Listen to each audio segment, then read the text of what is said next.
There must be a starting point in anything that anybody does, in anything they think about, in any system of ideas, any conception of the good life, where you don't explain it.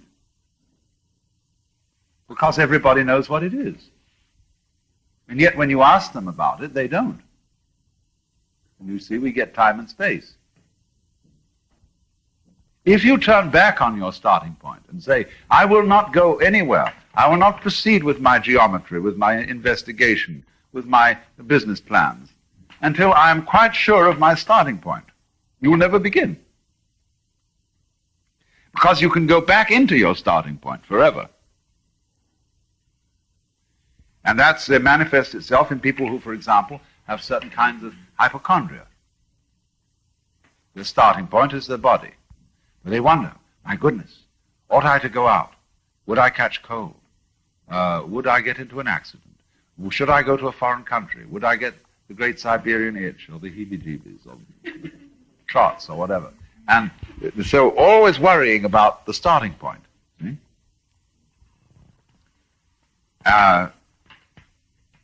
Now, are you quite sure that your premises are right? It's always good to look at your premises. But you very quickly come to the conclusion that if you don't have some premises, you won't go anywhere at all. So, as one general once said, a poor plan of attack carried out with zest and determination is much better than an excellent plan carried out in a wobbling way. So, in this way, for example, in Japan, I have no ideas really about talking Japanese. I know lots of words and no grammar. Therefore, I have no compunction whatsoever about talking, because I know it's mistakes all over the place, and if I were nervous about it, as they get nervous about talking English, because they do desperately want to be correct, I have absolutely no desire to be correct, because I know that in my whole lifetime I shall never be able to speak correct Japanese. So I just plunge in and I get understood. And that's the way you have to do in life. You muddle through. So if you keep turning back, you see, on the initial beginning point and trying to be sure of it, nothing will ever happen. So then, whatever is the point, whatever is the ground that we are and that we take our stand upon, appears to us as space, as not being there, to give us transparency. You see, if God were visible, nobody could see anything but God. It would blot out everything else. But by virtue of becoming invisible, the world is created. Because, as it were, God gets out of the way so that the world can appear. And the world is a selection. As I explained, the eyes select what they see because they are only noticing what goes on a certain spectrum of light.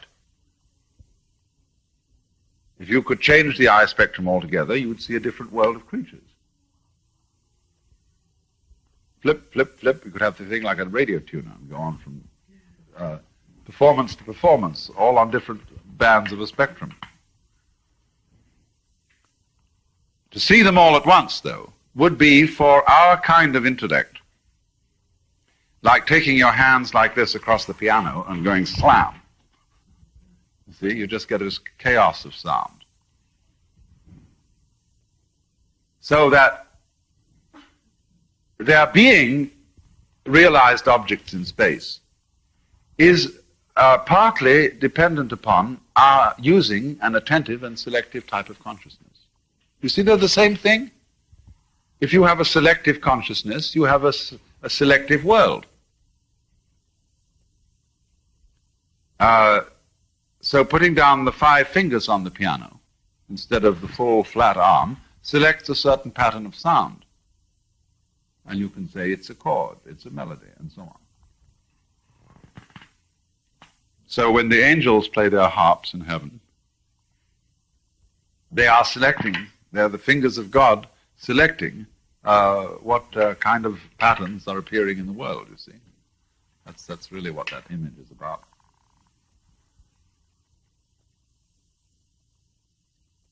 So then, to see this then, you go back to no thinking.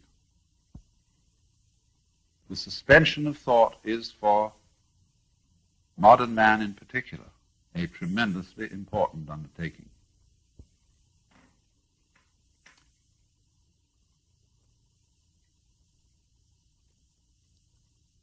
When in about 1921, Ludwig Wittgenstein published a book called the Tractatus Logico-Philosophicus,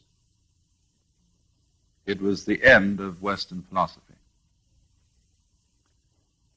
Because where he finished, he said, you know, philosophy is really a method for getting rid of meaningless concepts. And so he practically got rid of all metaphysical concepts and ended up by saying, whereof one cannot speak, of that one should be silent. This was the great moment for philosophy departments all over the Western world to lapse into silence and practice meditation. But instead, they had to go on talking because they couldn't prove that they were an academic discipline unless they did some talking and especially some publishing. So they began then to chatter nauseatingly about trivialities. They became grammarians, mathematical logicians and things. And everybody forgot about philosophy because it got so dull. It wasn't expressing anymore man's fascination and wonder at the improbable situation of living in the universe. So, but fortunately, things are at last getting through to people. And you would not be entirely laughed out of court in academic surroundings today if you suggested that some non-verbal research be carried on. You would have to put it rather carefully. You would have to refrain from calling it yoga or Buddhism or meditation, but it would be sort of research in non-verbal sensory awareness or something, you know, some kind of academic gobbledygook. But it's coming. And this presents problems to people who are compulsive thinkers. Because when they try to reach this completely non-verbal level, they think about doing it. They think, I am trying to reach the non-verbal level. I'm trying to empty my mind of thoughts. I'm trying to think not thinking. You feel so sorry for those people. But it is an awful problem if you have it. And to get rid of it, then, one uses gimmicks. One uses methods of absorbing the individual in non-conceptual experiences. Such as you can play a single loud musical tone and get that going, and it really shatters thinking. It has you, just turns you into this, your whole body becomes this one tone. And you get the person concentrated on that one point, you see, go, go, go, go, and zip, cut it off. Then where are you? Haven't had time to collect your thoughts. You're blown by this tone. And all those techniques that are used in yoga, when they chant, when they do some kind of physical exercises, when they have a nonsense proposition like a koan to concentrate on, all these things work in the same essential way to suspend the analytical thinking, to suspend the spotlight mind for a while, so that you get back to what is called original mind, where you act without thinking. That's why in the whole interchange between a Zen teacher and his students, the Zen teacher is constantly challenging the student to respond intelligently to a given situation without thinking, without stopping to think, just as in, say, using judo. You mustn't stop to think. You're lost if you do. You must learn to respond without thinking. So creative skill in so many things depends upon the opposite of thinking. When you examine what people say, what inventors say, what artists say, what mathematicians say about the discovery of new ideas, very few of them arrived at those ideas by a purely thought, thinking, verbal or numerical process. And the reason is, of course, that the structures which we have arrived at and we do understand by analytical thinking, once you see them, they tend to stay put. They become habits. And there's nothing more difficult to cure in an individual than a habit of thought. You know, I've argued for hours and hours and hours sometimes with people who simply can't understand knowing without a knower, because they are so trapped by sentence structure. The verb has to have that subject. Therefore, you can't have a state of affairs in which there is just the verb, that is to say, knowing. They say, well, who is knowing? And it's as bad as arguing with a flat earthist or a Jehovah's Witness. Impossible. Because of the ruts of thought. Now, such a person can never be inventive. Why? Because he will never see a new pattern and a new structure. And he won't see one because he's thinking all the time. He's not open to the variations of the actual world.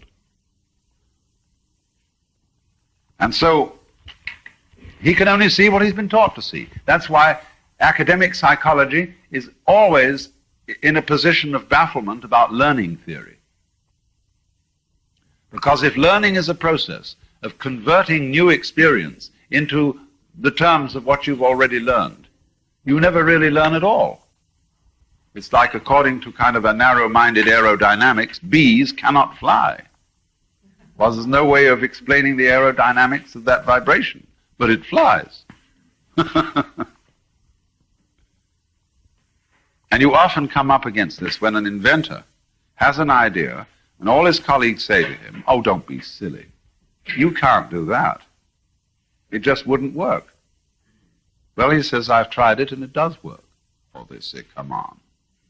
And very often they won't even try. They'll just say it can't be done.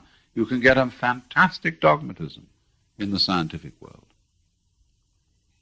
And you have to be terribly careful not to upset certain absolutely fundamental, strictly prejudices, which are the result of thinking too much and of getting accustomed to the warm ruts of thought. And so you never could see the new. So this is the real meaning of an open mind. Not merely that you're a liberal sort of guy, but that you can turn off thoughts. And yes, thus be turned on to reality. Thoughts, you see, belong to the world of symbols. What we experience with our senses is, of course, the physical world, the real world. You may ask me, well, isn't there also a spiritual world? But you must understand that the spiritual world is the same thing as the physical, when the physical is not confused with the symbolic. There is no real difference between the spiritual and the physical. It's all one energy.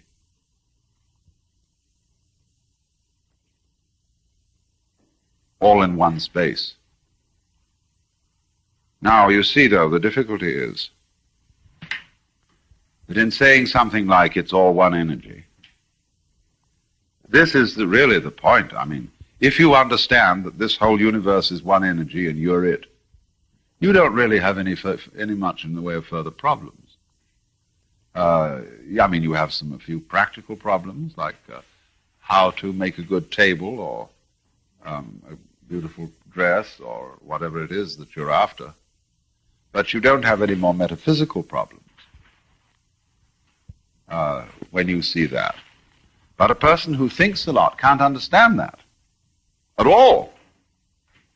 Because he says, well, it doesn't make any difference. If everything is all one energy,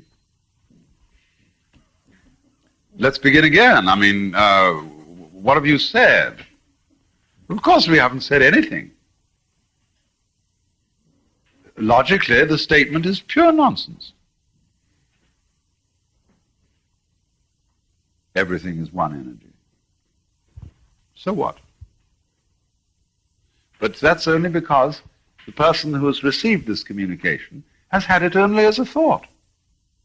And as a thought, it's again like saying, there is paper under every word on this page. And thinking that that means that paper.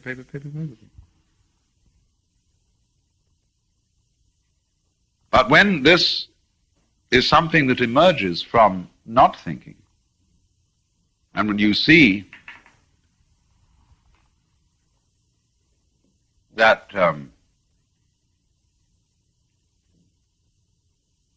you've been bamboozled all your life long, you've been bugged by everybody else into thinking that you're some kind of a freak that came into this world, and you don't really belong here because probably your parents didn't really want you, and certainly your brothers, older brothers and sisters didn't want you around. You were eating up more. And in school they tell you, you've got to learn that you're not the only pebble on the beach, and that therefore the best way of teaching you that is that you're really rather insufferable around here, and you're on probation until you are acceptable. Well, babies then grow up, you see, with this treatment, feeling strangers, feeling that the earth is something alien. And so we all have this feeling of being alone, of being impotent little puppets of a huge system going on. And so we are progressively fooled out of, really with our own cooperation, fooled out of this sense that you can get if you suspend all these identifications that one does with the thinking process. This is this is that. I'm me. What's me is different from so on. You suspend that.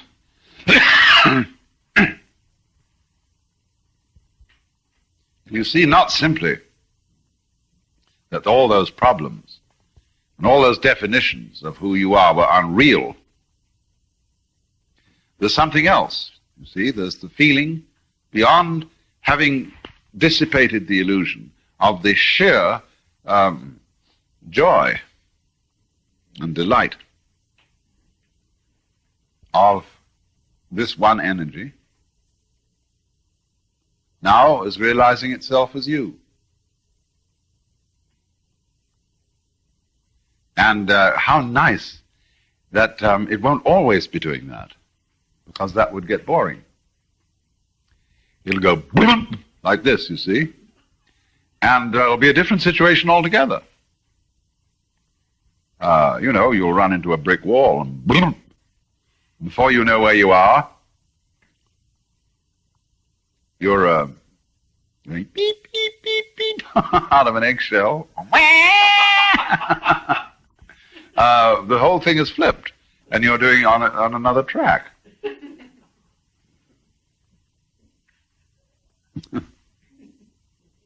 But there's only one you see. It's all the one energy.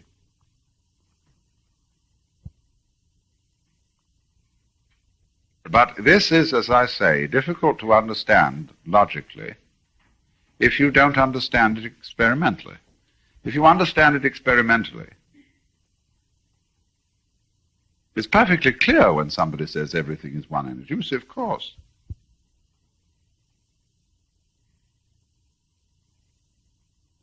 But the person who's stuck with the concepts and has nothing more than the concept simply can't make any sense of it at all. And he says, well, you're suffering from a hallucination. And we'll proceed to prove, according to his ideas, that what you've achieved in that has made no difference to you or to anything else. And of course, he can prove it, because his proof is set up to give just that result. Well then,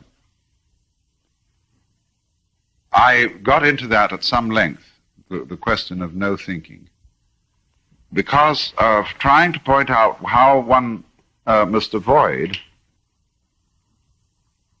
trying to understand space in such a way as to make it a thing, like a box, you see, which contains all the objects in it. But a no thing, like space, is at the same time in cahoots with things. There are two aspects, two poles, two terms of the same one energy.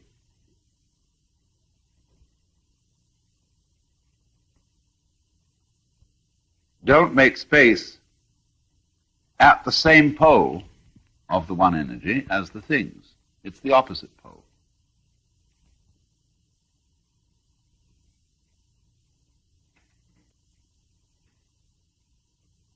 It is then because of our treatment of space as nothing, you see, that we're afraid of death. We are afraid of that pole of experience, which is unconsciousness, that corresponds to space surrounding the world. And because we think that reality, that our life, that our identity is entirely in the domain of consciousness and thingness and thinkableness, the other pole seems completely threatening. Whereas, of course, it is that on which it all depends, because the two poles depend on each other. They energize each other. So when you are scared of the non-being side of things, you are, as it were, frightened of your own mother. Now, of course, you may have reason to be, because there are such things as devouring mothers. But the devouring mother represents the original horror felt for the unknown. And in practice, in human relationships, the devouring type of mother is precisely the person who cannot come to terms with her own unknown. Therefore, she wants to control everything. She wants to see that all her children remain perpetually under her dominance. But she can't let go. As if she let go, you know, she'd become uncorseted and flop all over the place, as it were.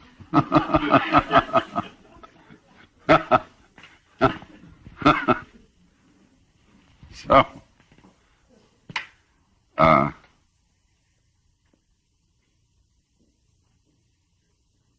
she becomes the devourer. But you always conquer the devourer by dropping into it.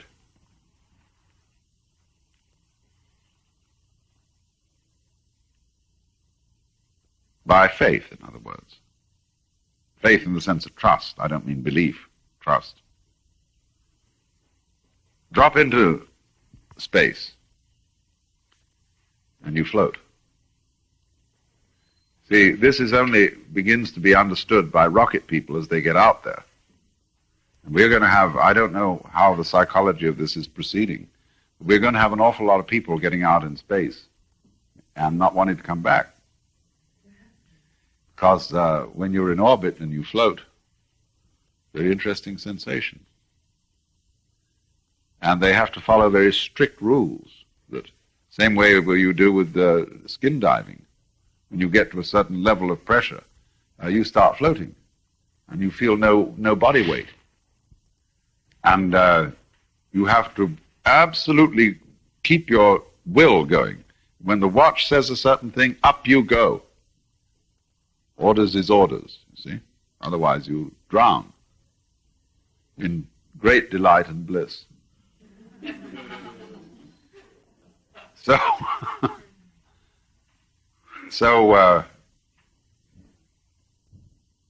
the point is, though, that we are at the moment looking at space as something to be entered by the tremendous thrust of a rocket. Because that is the attitude of attacking the unknown. And that causes us not to realize that we are already on the most magnificently equipped spaceship, which could hardly be improved upon. It has got a source of temperature and energy just at the right distance from it. It's beautifully equipped with oxygen, with food supplies, with all kinds of delightful things to do while on the journey. And it's traveling through space at a colossal speed. And it's called the planet Earth.